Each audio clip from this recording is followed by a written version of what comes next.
গণতন্ত্র এই সংবিধানে না, গণতন্ত্র হলো মাইন্ডসেটে, চিন্তা চেতনায় গণতন্ত্র থাকতে হবে, তাহলে এই দেশে গণতন্ত্র আসবে। মাই স্পিকার, আমি আর বেশি সময় নিব না, একটা কথা বলি, পলিটিক্সে there is a simple line, that is the straight line. আপনি জনগণের জন্য কাজ করবেন, জনগণকে আপনাকে ভোট দিবে। আপনি এর বাইরে যা চিন্তা করবেন সেটাই কনস্পিরেসি, যত উপরে উঠাবেন পতন ততই খারাপ হবে। মাননীয় speaker, come down, you'll have your turn if you understand. মাননীয় স্পিকার, আমি তো শুনতাম আওয়ামী লীগ গরিবের সরকার, জনসাধারণের সরকার, ছোটবেলা থেকেই শুনে এসেছি। মাননীয় স্পিকার, এখন দেখি আওয়ামী লীগ ব্যাংকারদের সরকার। কই বাবা, এই যে রাজনৈতিক বিবেচনায় নতুন ব্যাংক। মাননীয় স্পিকার, মাননীয় প্রধানমন্ত্রী অনেকবার বলছে আমার এমপি মন্ত্রীদের টাকা পয়সা জমা দিতে হবে, কে কত টাকার মালিক, তথ্য অধিকার, এটা সেটা, কিন্তু আমরা পাইনি। বাট আমি কষ্ট করে ইলেকশনের হলফনামা থেকে বের করে নিয়ে আসছি, সবগুলি বলবো না। ফার্মার্স ব্যাংক, আমাদের অনারেবল মেম্বার অফ পার্লামেন্ট, আচ্ছা নাম বললাম না। ফার্মার্স ব্যাংক করতে মানুষ থেকে আপনাকে জানাই 400 কোটি টাকা লাগে, 4-এর পর 9টা শূন্য, এবং একটা ডাইরেক্টরের 35 কোটি টাকা। ফার্মার্স ব্যাংক যিনি করলেন, ইলেকশনের হলফনামায় 39 লক্ষ টাকার মালিক। মেঘনা ব্যাংকে করলেন, কোটি বাটি মিলে 27 লাখ টাকার মালিক। ফেডারেল ব্যাংক যিনি করলেন, কোটি বাটি মিলিয়ে 1 কোটি 1.5 কোটি টাকার মালিক। দুর্নীতি নাকি আমরা করি? ইয়া খোদা, আমার কথা কি, দুর্নীতি অনেকেই করে লুকায়া টুকায়া করে, কিন্তু এইটা কি দুর্নীতি? খুল্লা দুর্নীতি।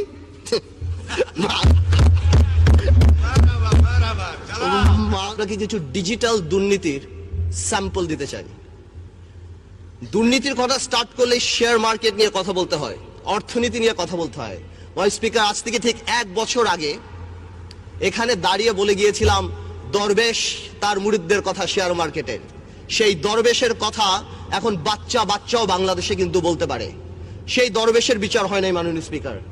এছাড়া আরো যত মুরিদ ছিল কারোই বিচার হয়নি। মাননীয় স্পিকার, গতবার তো বলে গিয়েছিলাম শেয়ার মার্কেটে জড়িত কারা ছিল। এখন সময় এসেছে হালকা করে বলার কিভাবে শেয়ার মার্কেটের ঘটনাটা ঘটানো হলো। 2010 সালের সেপ্টেম্বরে সিডিবিএল দেখলেই বোঝা যায় জেড ক্যাটাগরি নামে কোন কোন কোম্পানিগুলি তাদের টাকাগুলি বের করে ফেলেছে। আমার কাছে এখানে 8টা কোম্পানির নাম আছে যারা 1800 কোটি টাকা উঠিয়েছে। এখানে আরো 26টা কোম্পানির নাম আছে যারা 1900 কোটি টাকা উঠিয়েছে। এখানে আরো আছে যারা 2000 কোটি টাকা উঠিয়েছে।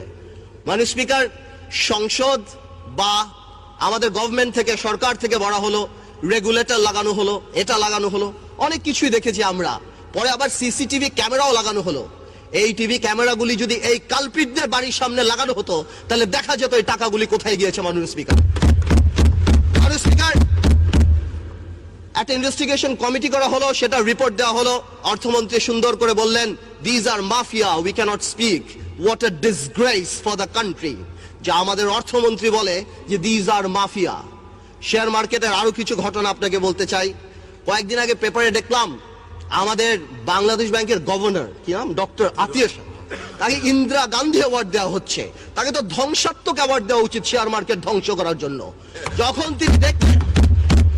তিনি দেখলেন যে 40% to 30% ইনভেস্টমেন্ট ব্যাংক করে ফেলেছে, তিনি যে বুঝালেন, আগে থেকেই অর্থমন্ত্রী যিনি অন রিপিটেড ফ্যাশন আগেও বলেছে আমি শেয়ার মার্কেট বুঝি না, তাদেরকে নিয়ে শুধুমাত্র ওয়ার্ল্ড ব্যাংক আর IMF কে খুশি করার জন্য, চাকরির শেষে ভবিষ্যতে অন্য চাকরি পাওয়ার জন্য কি বলা হলো, bank must withdraw the money.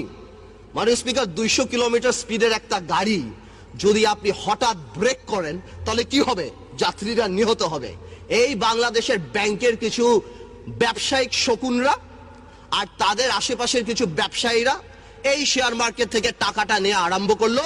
আমার শেয়ার মার্কেটটা ভেঙে চূর্ণ বিচ্ছিন্ন হয়ে গেল, বাংলাদেশের মিডল ক্লাস ফ্যামিলি ধ্বংস হয়ে গেল। মাননীয় স্পিকার, মাননীয় প্রধানমন্ত্রী উদ্যোগ নিলেন, এই দরবেশকে আবার সেই সিটে বসালেন। আমার মনে আছে, আমি ছিলাম না সংসদে, তবে সুরঞ্জিত গুপ্ত সাহেব বলেছিলেন, কি জানি, ভূত শস্যের মধ্যে ভূত থাকা। দরবেশও কিছু করতে পারলো না, বিভিন্ন ব্যাংকের সাথে কথা বললেন, বললো নাকি কিছু টাকা দিবে, কোন প্রাইভেট ব্যাংকের মালিক একটা টাকাও দিল না এই শেয়ার মার্কেটে। মাননীয় স্পিকার, এমনও দেখা গিয়েছে অনেক ব্যাংকের মালিকরা তারা ডাইরেক্ট ব্রোকারেজ হাউসে এই টাকাটা নিয়ে গিয়েছে। এটা বাংলাদেশের সবচেয়ে বড় কারাপশন, এই ইতিহাস হয়ে থাকবে। আমি একটা কথা বলতে চাই, সরকারের উচিত কোনো আইন পাশ করে রেট্রোস্পেক্টিভ এফেক্ট দিয়ে এই শেয়ার মার্কেটের কালপিটদের বিচার করা, অথবা এমন কোন আইন করা যাতে আগামীতে শেয়ার মার্কেটে কেউ কোনো ধরনের এই ধরনের ফাঁস না করতে পারে। মাননীয় স্পিকার, 1 কোটি লোক রাস্তা এফেক্টেড। বাংলাদেশের মানুষের কাছে এই হাতে গোনা কয়টা টাকাই তো তাদের সোশ্যাল ইম্প্যাক্ট, তাদের সোশ্যাল রেসপেক্ট।